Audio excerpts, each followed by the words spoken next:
అదిగా మొత్తం మీద చూసుకుంటే కనుక ఏదైతే కొండపల్లి మున్సిపల్ చైర్మన్ ఎన్నికకి సంబంధించి కూడా తీవ్ర ఉత్కంఠ కొనసాగింది. దాదాపుగా 3 సంవత్సరాలుగా కొనసాగిన ఈ ఎన్నికల ప్రక్రియకు సంబంధించి కూడా ఈరోజు ఎన్నిక సజావుగా కొనసాగిన పరిస్థితి కనిపిస్తూ ఉంది. ముఖ్యంగా ఏదైతే తెలుగుదేశం పార్టీ కొండపల్లి మున్సిపాలిటీకి సంబంధించి కూడా తెలుగుదేశం పార్టీ జెండా రెపరెపలాడుతున్న పరిస్థితి కనిపిస్తూ ఉంది. ముఖ్యంగా కొండపల్లి మున్సిపల్ చైర్మన్ని కూడా తెలుగుదేశం పార్టీ కైవసం చేసుకున్న పరిస్థితి కనిపిస్తూ ఉంది. మొత్తం 3 ఏళ్లుగా నిరీక్షణ దానికి సంబంధించి కూడా మొదటిసారి జరిగిన ఈ ఎన్నిక ప్రక్రియకి పూర్తి స్థాయిలో చెక్ పెట్టిన పరిస్థితి కనిపించింది. ఇక తొలిసారిగా కొండపల్లి మున్సిపాలిటీపై టీడీపీ జెండా ఎగరేసింది. మున్సిపల్ చైర్మన్గా చెందిపోయిన చిట్టిబాబు, అలాగే స్థానికంగా సంబంధించి కూడా తీసుకున్న ఏర్పాట్లకు సంబంధించి ఇండిపెండెంట్ కౌన్సిల్ శ్రీలక్ష్మి జరిగింది. సో ఎన్నిక ప్రక్రియకు సంబంధించి కూడా స్థానిక శాసనసభ్యులు మొత్తం ఉన్నారు. చెప్పండి, దాదాపుగా 3 సంవత్సరాల కాలంగా ఈ ఎన్నిక ప్రక్రియ కొనసాగింది. సో దీన్ని ఏ రకంగా తీసుకోబోతున్నారు? సో మొత్తం మీద చూసుకుంటే ఎన్నిక ప్రక్రియ ఒక కొండపల్లి మున్సిపాలిటీకి సంబంధించి కూడా ఒక చైర్మన్ అలాగే 2 వైస్ చైర్మన్ల ఎన్నికకి సంబంధించి జరిగింది.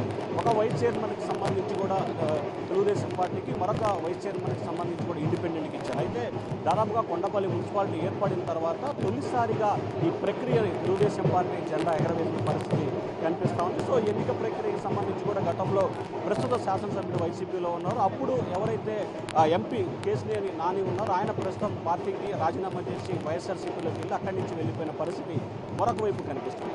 సో మొత్తం మీద చూసుకుంటే కొండపల్లి మున్సిపల్కి సంబంధించి జరిగిన వ్యవహారానికి సంబంధించి కూడా తీవ్ర స్థాయిలో ఒక ఉత్కంఠ అయితే కొనసాగిన పరిస్థితి కనిపిస్తుంది. సో ఈ నేపథ్యంలో ప్రస్తుతం అసలు ఎన్నిక ప్రక్రియకి సంబంధించి కూడా ఏ రకంగా కొనసాగింది ఏంటి అంటే, మరొక వైపు వైఎస్ఆర్సీపీకి సంబంధించిన నేతలు కోర్టు డైరెక్షన్ ప్రకారం సీల్డ్ కవర్లో ఓపెన్ చేయమన్నారు. కానీ ఎన్నికల అధికారి ఏకపక్షంగా వ్యవహరించారు. ఖచ్చితంగా తాము హైకోర్టులో దీనికి సంబంధించి అప్పీల్కి వెళ్తామని చెప్పి కూడా వైఎస్ఆర్సీపీ కౌన్సిలర్లు చెప్తున్నారు. అయితే మరొక వైపు ఎన్నికకు సంబంధించి కూడా హైకోర్టు డైరెక్షన్ ప్రకారమే తాము ఎన్నిక నిర్వహించామని చెప్తున్నారు. ప్రస్తుతం శాసనసభ్యులు వసంత కృష్ణ ప్రసాద్ మనతో ఉన్నారు. సార్ ఏంటి సార్ అసలు ఏ రకంగా కొనసాగింది? దాదాపుగా 3 సంవత్సరాల నిరీక్షణ తర్వాత అంటే అప్పుడు మీరు వైసీపీలో, ఇప్పుడు టీడీపీకి వచ్చారు. 3 సంవత్సరాలు కాదండి, దగ్గర 3.5 సంవత్సరాలు దాటిపోయింది. ఆ రోజున కోర్టు ఇంటర్ఫియర్ అయినందువల్ల ఈ ఎన్నిక వాయిదా పడింది. తర్వాత ఎవరైతే కోర్టుకి వెళ్ళారో వాళ్ళందరూ దాదాపుగా విత్డ్రా చేసుకోవటం, కోర్టు ఆ రోజు ఏమైతే ఎన్నిక జరిగిందో దాన్ని సీల్డ్ కవర్లో ఉన్నదాన్ని ఫలితం ప్రకటించకుండా సీల్డ్ కవర్ పంపించమన్నారు. ఇప్పుడు అదే వెనక పంపించి ఫలితం ప్రకటించమన్నారు. ఫలితం ప్రకటించమంటే వైసీపీ వాళ్ళు అభ్యంతరాలు వ్యక్తపరుస్తూ ఉన్నారు. కోర్టు ఇచ్చిన డైరెక్షన్ని ఆర్డీఓ గారు అమలు చేశారు, కానీ ఆయన సొంత తీర్పులు, సొంత నిర్ణయాలు తీసుకోలేదు. మేము ఒకటే చెప్తా ఉన్నాం, కోర్టు ఆ రోజు జరిగిన ఎన్నికని సీల్డ్ కవర్ ఓపెన్ చేసి ప్రకటించమన్నారు, ప్రకటించారు.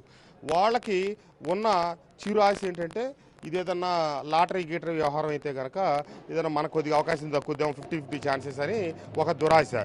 కానీ ప్రజాస్వామ్యంలో ఇట్లాంటి దురాశలకు తావులేదు. ఖచ్చితంగా ఇది తెలుగుదేశానికి అనుకూలంగా ఉంది. ఈరోజు దాదాపుగా 5-6 సభ్యులు నాతో పాటు రావటం జరిగింది ఇటు తెలుగుదేశం వైపు. కాబట్టి తెలుగుదేశం పార్టీకి పూర్తి మెజారిటీ ఉంది. కాబట్టి ఎట్టి పరిస్థితుల్లో కూడా తెలుగుదేశం గెలుస్తుంది. కొంతమందికి తోసిన వాళ్ళు మొన్న ఎన్నిక వాయిదా పడితే ఒక సందర్భంలో నైతికంగా మేమే గెలిచాం, అధికార పార్టీ పారిపోయింది, ఏది అన్నీ ఉన్నామ్మా అడిగమని కూర్చుంటే ఏమీ లేనమ్మా ఎగిరెగిరి పడిందంట.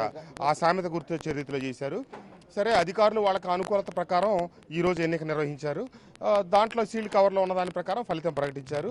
సంపూర్ణం కొండపల్లి మున్సిపాలిటీ సంపూర్ణంగా తెలుగుదేశం పార్టీ కైవసం చేసుకుంది. చైర్మన్గా చనిపోయిన చిట్టిబాబు గారు, వైస్ చైర్మన్గా కరివికొండ శ్రీలక్ష్మి గారు 1, వైస్ చైర్మన్ 2గా చుట్టకుదురు శ్రీనివాసరావు గారు ఎన్నిక కావడం జరిగింది. ఆ ఎన్నిక ప్రాసెస్ అంతా పూర్తయింది. ఈ రోజు నుంచి కొండపల్లి పాలనా పగ్గాలు వీళ్ళకి అప్పగించడం జరుగుతుంది. సార్, ఇటీవల వెన్నుపోటు దినం సందర్భంగా జోగి రమేష్ మన కీలక వ్యాఖ్యలు చేశారు. హామీలు కనుక అమలు చేయకపోతే మరొకసారి చంద్రబాబు నివాసం ముట్టడిస్తామని చెప్పి అమ్మవారికి వినతపరిచే సందర్భం దీన్ని ఎట్లా తీసుకుంటారు? గతంలో కూడా వివాదం జరిగింది. రాష్ట్రం అంతా తిట్టిపోసినా కూడా ఇంకా సిగ్గు రాలేదు. ఇట్లే మాట్లాడతారు. వీళ్ళకి ఒక పద్ధతి, పాడు, సంస్కారం. నేను చెప్పాను, పక్కన ఏనుగులు పోతా ఉంటే కుక్కలు మురుగుతూ ఉంటాయి. ఆ మురిగే కుక్కలన్నిటికీ మనం సమాధానం చెప్పలేము. మొన్న వచ్చి సవాళ్ళు ఇసురుతా ఉన్నాడు. రాజీనామా చేస్తే అంటే మేమిద్దరం కలిసి ఇక్కడ పోటీ చేసుకోవాలంటే ఏ సందర్భం లేకుండా, అంటే ఓడిపోయి ఇంకో ప్రయత్నం చేయాలని.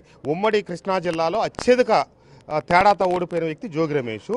మైలవరం నియోజకవర్గ చరిత్రలో అత్యధిక మెజార్టీతో గెలిచినవాడు, ఏది చరిత్ర రికార్డులు తిరగరాస్తా మెజార్టీతో గెలిచినవాడు నేను.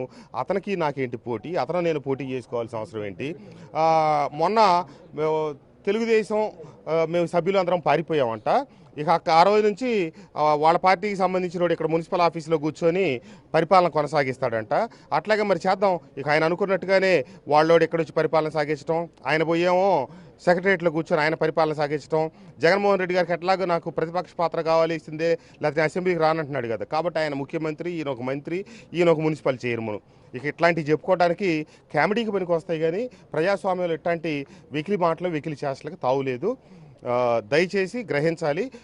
చంద్రబాబు నాయుడు గారి ఇల్లు ముట్టడించడానికి కనుక బయలుదేరితే పోయినసారి కాబట్టి కొంతవరకే శాస్త్రి జరిగి ఆగింది. నోరెప్పుడు ఈపు నోటిని బతిలాడుకుంటుంటుంది. నువ్వు జాగ్రత్తగా ఉండి సావే, లేకపోతే పగిలేది నా ఈపు అని. జోగి రమేష్ గారు దయచేసి ఆ విషయాన్ని గుర్తు చేసుకుంటే బాగుంటుంది. సో ఇది మొత్తం మీద చూసుకుంటే కొండపల్లి మున్సిపాలిటీకి సంబంధించి కూడా చరిత్రలో మొదటిసారి ఈ ఎన్నికని జరిగింది. అయితే కొండపల్లి మున్సిపాలిటీ ఎన్నికైన తర్వాత పూర్తి స్థాయిలో కూడా తెలుగుదేశం పార్టీ మొదటిసారిగా తెలుగుదేశం పార్టీ జెండాని ఏకగ్రీవంగా ఎగరవేశారు. తెలుగుదేశం మున్సిపల్ చైర్మన్గా తెలుగుదేశం పార్టీ నేత ఎన్నికయ్యారు. అలాగే మరొకటి వైస్ చైర్మన్గా ఇండిపెండెంట్, మరొక వైస్ చైర్మన్గా టీడీపీకి సంబంధించిన వ్యక్తులు ఏకగ్రీవంగా ఎన్నికైన పరిస్థితి కనిపిస్తోంది.